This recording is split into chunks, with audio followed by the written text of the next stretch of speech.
Você até quer comer aquela maçãzinha ali, mas aquele brigadeiro é tão mais gostoso, não é? Não há nem como começar essa negociação com o cérebro, afinal, o seu cérebro já decidiu pelo brigadeiro. Na verdade, eu digo além, o seu cérebro decide antes de você ver o doce, porque o desejo por doce vai surgindo no meio do nada, no meio do dia, às vezes em momentos de estresse, de ansiedade ou simplesmente, de fato, no meio do nada. Por que será então que os doces são tão viciantes e vou além, como eliminar os doces para que a gente possa ter uma vida mais saudável, com mais energia, vitalidade, controle emocional, fora todos os benefícios que você vai ver que isso pode gerar para o seu cérebro. Se isso é importante para você, então cola aí, porque é isso que a gente vai discutir, senta aí na curtida e vambora, porque eu vou te trazer 12 passos para você dar um tchau para essa força do mal que o doce tem.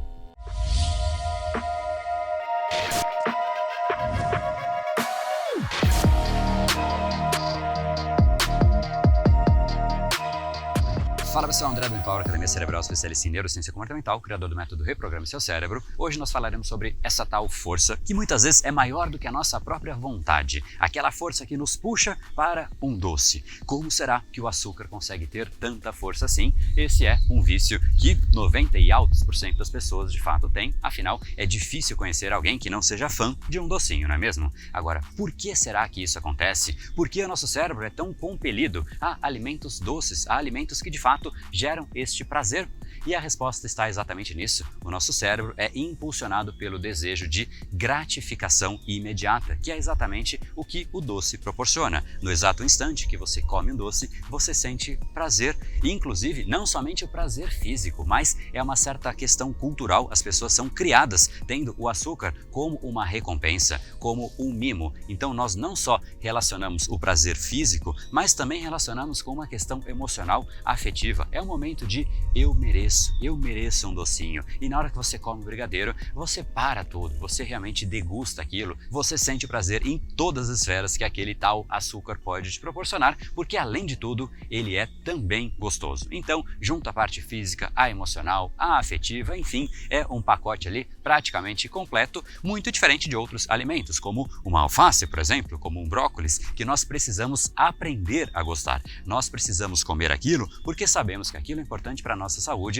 Então, alguns se forçam e, exatamente no ato de se forçar, aquilo vira uma obrigação e a pessoa tende a não gostar, ou seja, aqui já uma grande distinção. Aquilo que nós comemos porque nós precisamos comer, nós criamos uma certa rejeição. Falamos, poxa, isso eu não quero não. Agora, aquilo que nós comemos com prazer, nós de fato queremos mais, porque é exatamente o ciclo de reforço. Comer aquilo gera prazer, comer aquela outra coisa, além de não ser prazerosa, nós não temos nenhum envolvimento emocional, então é ruim fisicamente, é ruim emocionalmente. O açúcar é bom fisicamente e é bom emocionalmente.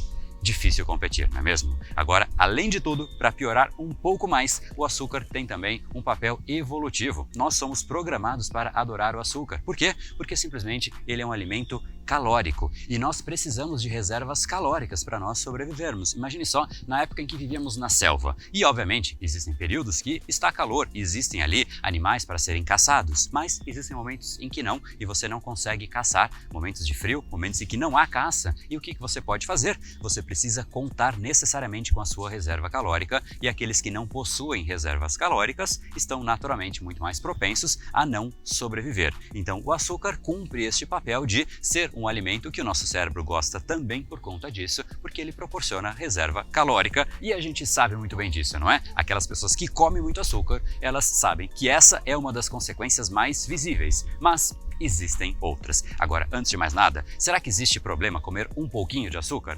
Obviamente não. Um pouquinho não tem problema, mas, em geral, não é um pouquinho que as pessoas comem. É muito além do que elas mesmas sabem que deveriam comer, porque elas não mais controlam a sua gula, e sim, a sua própria gula controla ela mesma. Então, hoje nós trataremos aqui sobre 12 pontos específicos para que você possa treinar o seu cérebro e encerrar esse vício, essa necessidade fisiológica de comer açúcar e, de fato, você voltar a ter controle de você mesmo, do seu paladar. Então vamos lá para o primeiro ponto. E antes de mais nada, é necessário que você saiba analisar o que é fome e o que é gula. Nós não podemos confundir gula por doces com fome, são coisas drasticamente diferentes. A leptina é o hormônio que regula a fome e, consequentemente, aquela sensação de saciedade, porém, ela não sabe lidar muito bem com açúcar, inclusive tem muitas pessoas que dizem eu tenho um segundo estômago para a sobremesa, afinal a pessoa já está satisfeita, mas ela tem um espacinho ali para o doce, e é exatamente a saciedade que não conseguiu interromper a pessoa de comer mais, e é exatamente isso que o doce faz, que o açúcar faz, e um bom jeito de você descobrir isso,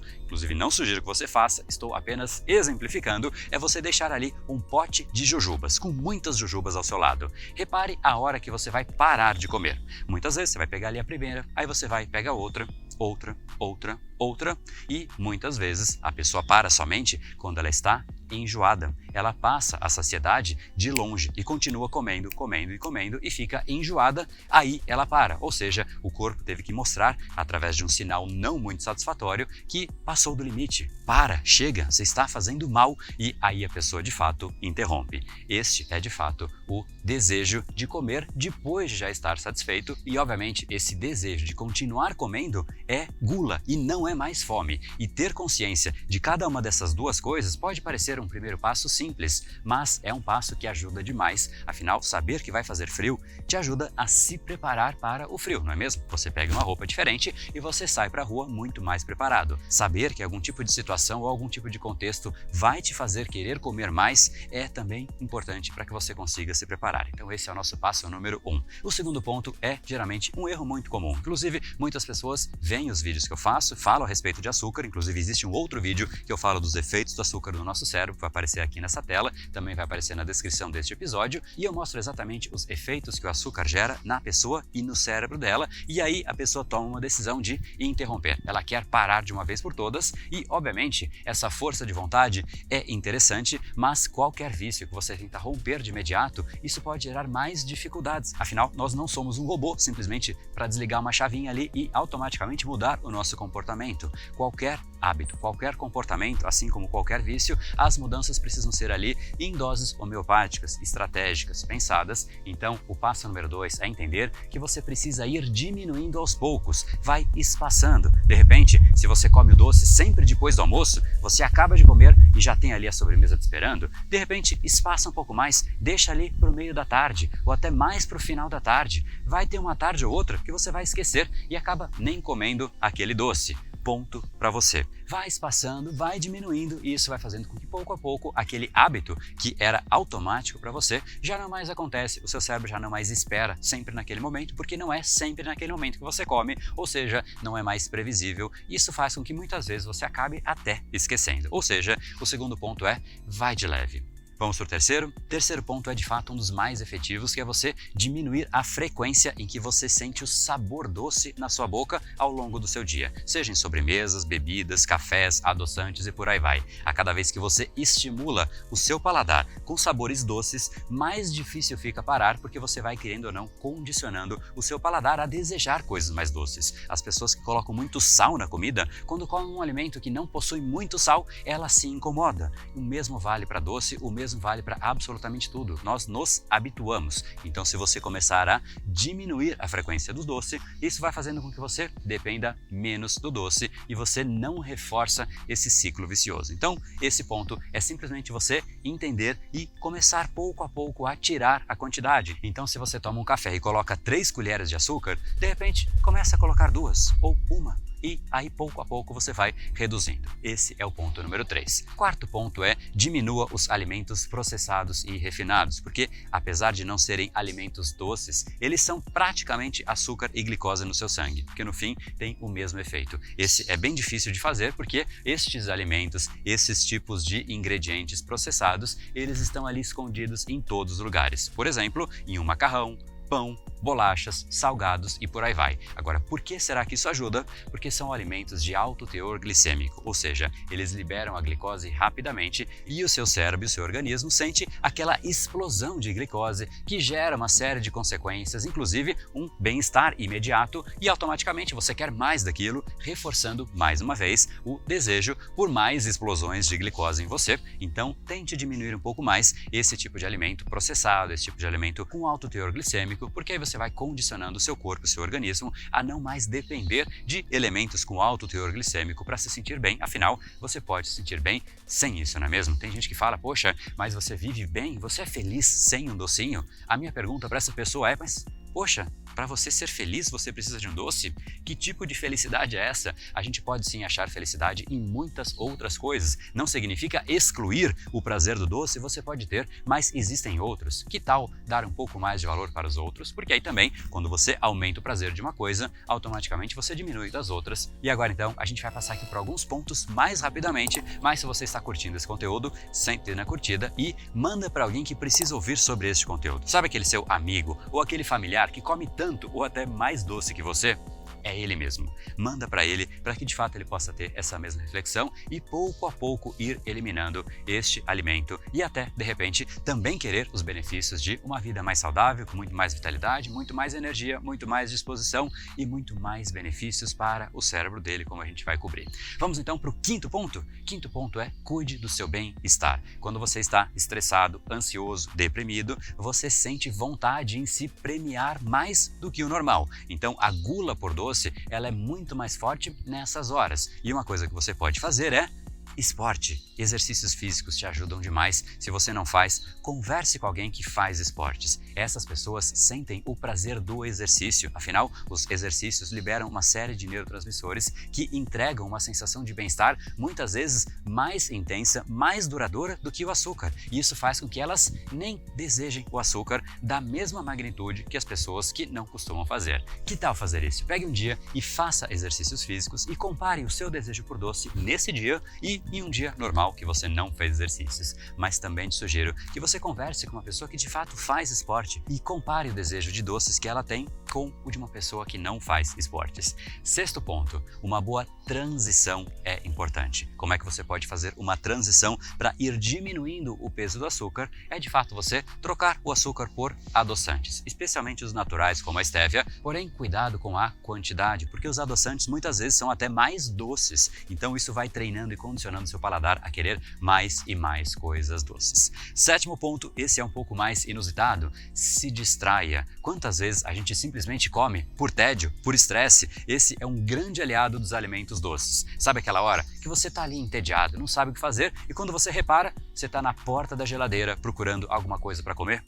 Pois é, não é só você não, muita gente faz isso. O tédio faz com que a pessoa simplesmente queira fazer alguma coisa e quando ela percebe, essa coisa é comer, porque aquilo de fato gera prazer. Então eu digo que é inusitado porque é exatamente isso, é uma diversão para muitas pessoas e o que você pode fazer é fazer agora uma lista de coisas interessantes para você fazer quando você estiver entediado ou até tarefas que estão atrasadas e que você de fato precisa ir fazendo, ticando, fazer e fazer e fazer, porque quando você conclui alguma coisa que estava atrasada ou algo que de fato te faz bem, você se sente bem também. E isso faz com que você não dependa de ir até a porta da geladeira ou abrir aquele armário e simplesmente procurar ali algum tipo de alimento que te faça bem, porque o fazer bem não é tão bem assim, é o fazer bem para o nosso emocional e esse não está geralmente associado com alimentos saudáveis. Agora, outro ponto e o oitavo ponto aqui é durma bem. Uma má noite de sono altera não somente isso, mas todo o seu organismo, incluindo a sua fome. Segundo o estudo do Departamento de Psicobiologia da Universidade Federal de São Paulo, os indivíduos que dormem menos têm uma maior possibilidade de se tornarem obesos. O encurtamento de sono aumenta a relação grelina e leptina, gerando um aumento do apetite e da fome, e você faz exatamente isso. Busca alimentos de energia rápida, doces, refrigerantes, que podem trazer outras consequências além desta saciedade, além deste prazer, além desta compensação por um organismo que não teve ali uma boa noite de sono. Não é mesmo? Pode reparar naqueles dias que você está mais cansado, mais alterado, talvez por uma péssima noite de sono, você naturalmente vai buscar ali um alimento com menos critérios, você não tem tanta seletividade. Você pega, dá esse aqui, vou comer isso daqui e tá tudo bem. Então cuidado cuidado com o seu sono, porque ele afeta não somente isso, mas o sono ele é essencial para você e para o seu cérebro. Nono ponto, aqui é importante, evite aquelas dietas com corte drástico calórico. Sabe aquelas pessoas que falam, poxa, agora eu simplesmente vou cortar pela metade tudo que eu como. Isso é um sofrimento, é uma punição muito forte, o corpo não entende e automaticamente o seu organismo vai querer uma energia rápida e você, debilitado, sofrendo ali, tentando não comer aquela coisa, de repente ela se torna ainda mais forte, ou seja, você fortalece o doce ao invés de enfraquecê-lo e você vai lá e pega aquela energia rápida e não ganhou muito com isso. Então, sugestão para fazer dietas, consulte o seu nutricionista, não se aventure com dietas que você encontra por aí e efetivamente tenha algo mais estruturado, mais cadenciado, uma linha estratégica que você de fato pode seguir e vou além, se você ainda puder evitar dietas e só se concentrar em uma alimentação saudável, será ainda melhor porque você regula o seu organismo, você regula o seu corpo, você regula o seu peso e todo o restante em conjunto, mas sempre em conjunto também com o seu nutricionista. Vamos para o 10º ponto?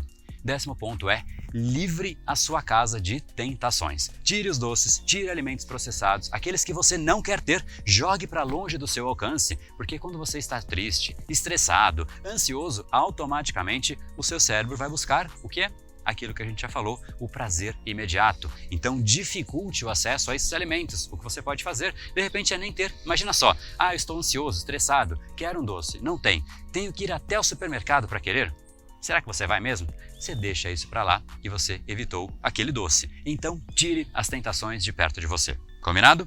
Vamos então para o 11º ponto. Aqui a gente vai entrar um pouco mais em neurociência, um pouquinho mais no seu cérebro. O açúcar, ele ativa neurônios do centro de recompensa do seu cérebro, conhecido como núcleos accumbens, que controla o funcionamento da dopamina, que é o neurotransmissor responsável pela sensação de prazer. E esse estímulo, quando repetidamente ativado por conta da ingestão de açúcar constante, diária ou muitas vezes, várias vezes no dia, faz com que você simplesmente tenha uma diminuição da eficiência dos receptores da dopamina, ou seja, ela tem um efeito menor, o que faz com que você desregule completamente o seu sistema de recompensa, querendo mais açúcar para sentir o mesmo prazer que você sentia antes, com menos, aumentando a sua necessidade de açúcar. Tem um vídeo que eu falo exatamente sobre este efeito, como o açúcar afeta no seu cérebro, inclusive outros efeitos na sua memória, concentração, oscilação de humor e até a relação com Alzheimer. Para você ver esse vídeo, ele vai aparecer por aqui, mas o link está na descrição deste episódio. Sugiro que você veja assim que a gente concluir. Vamos então para o ponto final. Esse é o mais importante, que é exatamente você entender que você precisa tornar o processo de ajuste de qualquer padrão, de qualquer hábito, mudança de comportamento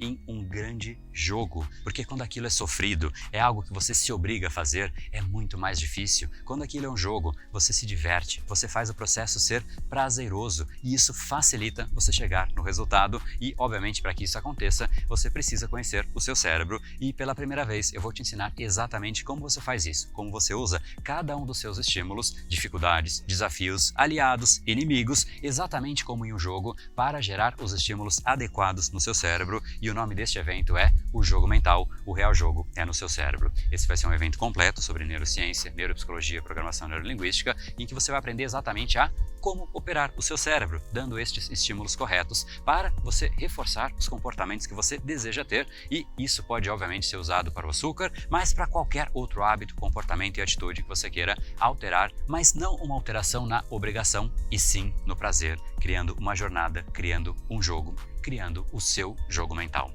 Para você participar, é só você entrar aqui em ujogomental.com.br, que inclusive também está aqui na descrição deste episódio. Te espero por lá, porque na hora que você conseguir condicionar o seu cérebro a jogar, você vai perceber que o jogo é efetivamente aquilo que faz as pessoas mais crescerem. Um executivo de alta performance, ele só chegou lá porque a carreira é um jogo. Existem os bônus, existem os desafios, existem os aliados, existem os inimigos no mundo corporativo e isso vai fazendo com que ele cresça. No esporte, a mesma coisa. O que é um esportista de alta performance é alguém que entendeu que o esporte é um jogo e automaticamente tem as fases, tem as medalhas e tudo isso vai fazendo com que ele chegue mais longe, extraia o melhor dele mesmo. A pergunta que eu te deixo é: qual jogo você está jogando? Se não for nenhum, eu sugiro fortemente que você adapte o seu dia a dia, os seus reais objetivos, aquele que você quer atingir com mais intensidade para a dinâmica de um jogo, porque aí você chega muito mais longe, com muito mais intensidade, muito mais velocidade e principalmente muito mais prazer. Te espero por lá. No brain, no game. Até mais.